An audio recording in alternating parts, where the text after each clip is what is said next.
Halo semua, perkenalkan nama saya Gladys Timisela dari Prodi Pendidikan Biologi UGI angkatan 2017. Nah, di sini saya akan menjelaskan tentang materi protista. Langsung saja kita ke materinya. Oke, hari ini kita akan membahas tentang protista.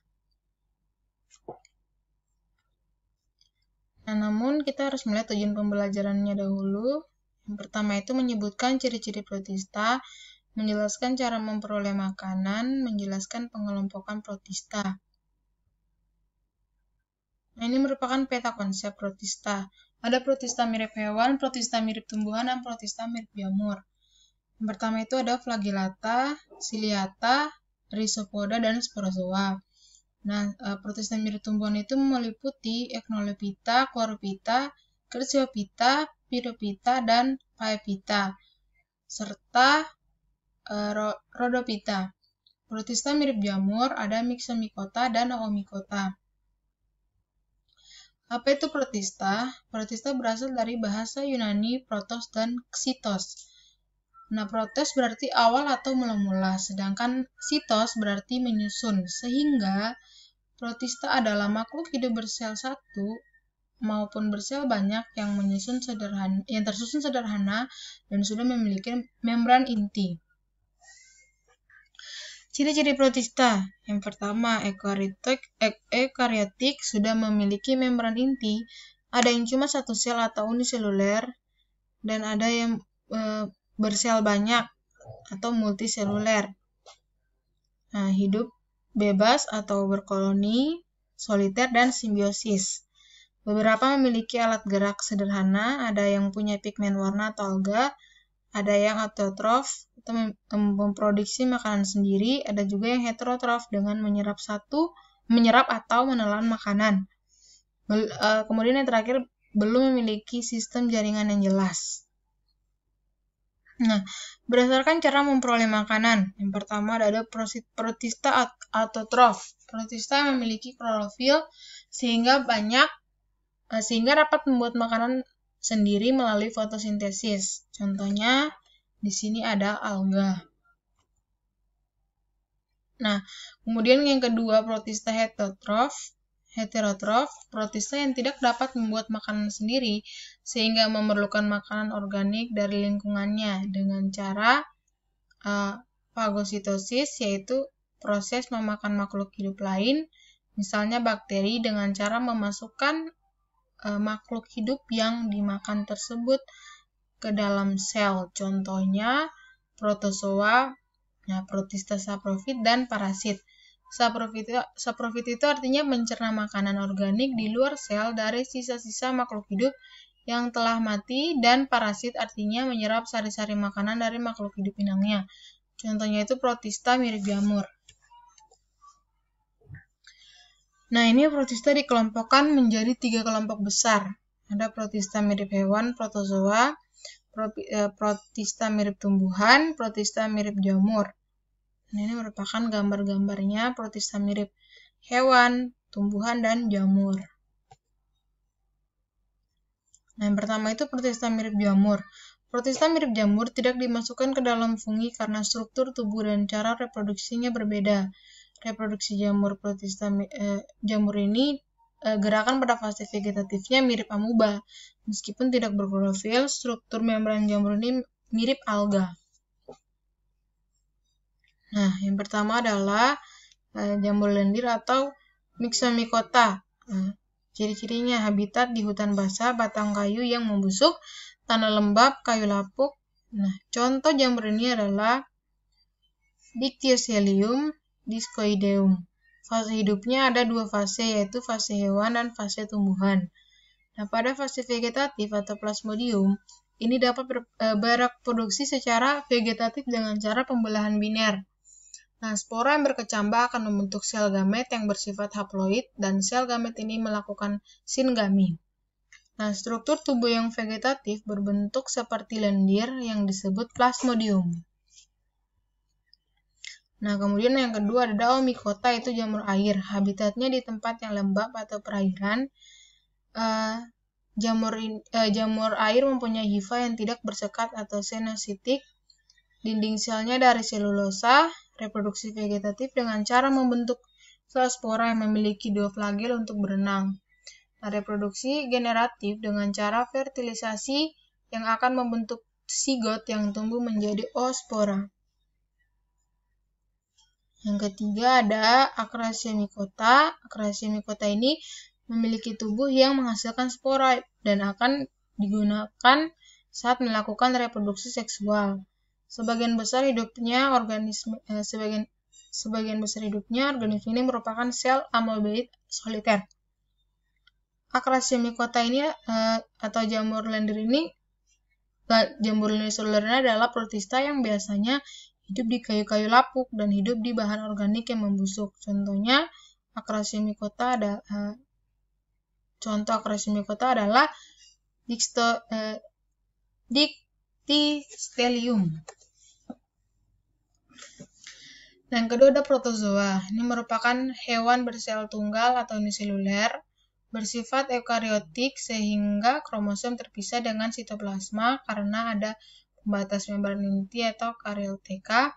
Selnya tidak memiliki dinding sel, namun jika di lingkungan kurang baik, dapat membentuk lapisan pelindung yang tebal disebut kista. Ukurannya itu antara 3-1000 mikron, merupakan organisme mikroskopis bersifat heterotrof, artinya makanan tergantung organisme lain atau fagosit, sporofit, atau parasit. Nah, tempat hidupnya itu adalah di tempat yang basah, yang kaya zat organik, air tawar, atau air laut.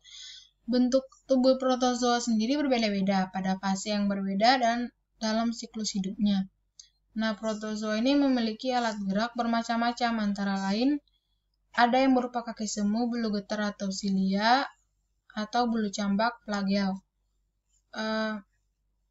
Pada umumnya protozoa berkembang biak dengan membelah diri atau pembelahan biner. Nah, ini klasifikasi protozoa sendiri, ada Rhizopoda atau Sarcodina, alat geraknya berupa akar, ciliata atau Ciliopora, alat geraknya berupa rambut halus, Flagellata atau Matigopora, alat geraknya berupa flagel atau cambuk. Sporozoa atau Apicomlexa mempunyai bentuk spora pada salah satu fase hidupnya. Nah, pertama itu ada Rhizopoda, kebanyakan hidupnya di air tawar dan air laut. Struktur tubuhnya sendiri atas protoplasma yang dibatasi oleh membran. Nah, hewan ini memiliki ciri khusus, yaitu alat geraknya yang berupa kaki semu atau pseudopodium, berkembang biak secara vegetatif dengan membela diri, dan pembelahan biner atau amitosis. Makanannya diambil dengan cara fagosit dan dicerna pada vakuola makanan. Alat ekskresinya vakuola kontraktil atau rongga berdenyut. Pernapasannya dilakukan dengan difusi memakai seluruh permukaan tubuhnya. Contoh Rhizopoda sendiri ada Entomoeba histolytica atau Dysenteriae, parasit di dalam usus halus manusia, penyebab disentri. Entamoeba coli, parasit di dalam usus besar manusia, penyebabnya diare. Entamoeba gingivalis, parasit di dalam rongga gigi dan dapat merusak gigi dan gusi. Kemudian ada Archaea sp, memiliki kerangka luar dan zat kitim, terdapat di air tawar. Kemudian Diflugia sp mempunyai selaput halus sehingga pasir dapat menempel. Kemudian Foraminifera sp, kerangka luar dari kapur, indikator adanya minyak bumi. Radiolaria sp, kerangka luar dari zat kersik untuk bahan penggosok atau amplas. Nah, sporozoa adalah hewan yang dapat membentuk spora untuk menginfeksi inangnya.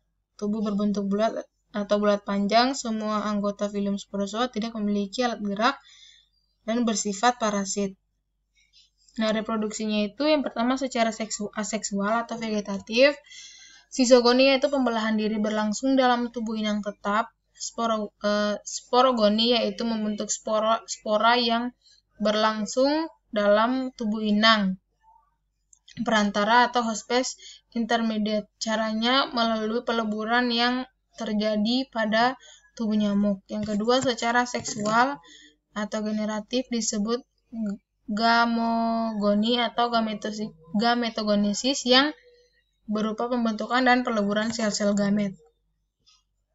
Nah, contoh-contoh sporozoa itu ada Plasmodium vivax, itu penyebab penyakit malaria dengan selang waktu 48 jam. Nah, Plasmodium malariae penyebab penyakit malaria kuaran tanah dengan gejala demam, masa spirasi dalam selang waktu 72 jam. Plasmodium falciparum penyebab penyakit malaria tropika, dan Plasmodium ovale penyebab penyakit limfa atau malaria ovale tertiana. Kemudian ada protista mirip tumbuhan atau alga. Ukurannya beraneka ragam. Ada yang berukuran mikroskopis, tidak tampak mata telanjang. Ada alga yang uniseluler dan multiseluler. Alga multiseluler ada yang berbentuk benang dan lembaran. Bereproduksi dengan dua cara, seksual dan aseksual. Sebagian besar hidup di habitat berair seperti kolam, danau, sungai, laut, rawa, tanah basah, batu, dan pohon. Alga dapat membuat makanan sendiri melalui proses fotosintesis dengan memanfaatkan bahan-bahan organik dan cahaya matahari. Nah, klasifikasi alga ada Eclonophyta, alga hijau, Chlorophyta, alga keemasan, Xerosophyta, alga api, Pyrophyta, alga merah, Rhodophyta, dan alga coklat, Phaeophyta. Nah, manfaat alga sendiri, alga jenis Ulva, Caulepra, dan Enteromopra telah banyak digunakan sebagai bahan makanan pengganti sayuran. Laminaria digitalis dimanfaatkan sebagai obat gondok karena mampu menghasilkan senyawa iodium. Alga coklat banyak digunakan sebagai pupuk alami karena banyak mengandung kalium yang diperlukan tanaman. Diatom atau gagang kemasan sisa dari cangkangnya dapat membentuk tanah diatom yang bisa dimanfaatkan sebagai bahan peledak, campuran semen, baga gosok, dan isolasi. Alga merah seperti Euchaeoma dan Gilideum banyak digunakan dalam industri pembuatan gelatin untuk bahan agar-agar. Nah, demikian materi kali ini. Kita akan berjumpa lagi pada materi kedua, materi part 2, yaitu protista mirip jamur. Jadi, materi kedua kita akan lebih membahas tentang protista mirip jamur. Sampai jumpa.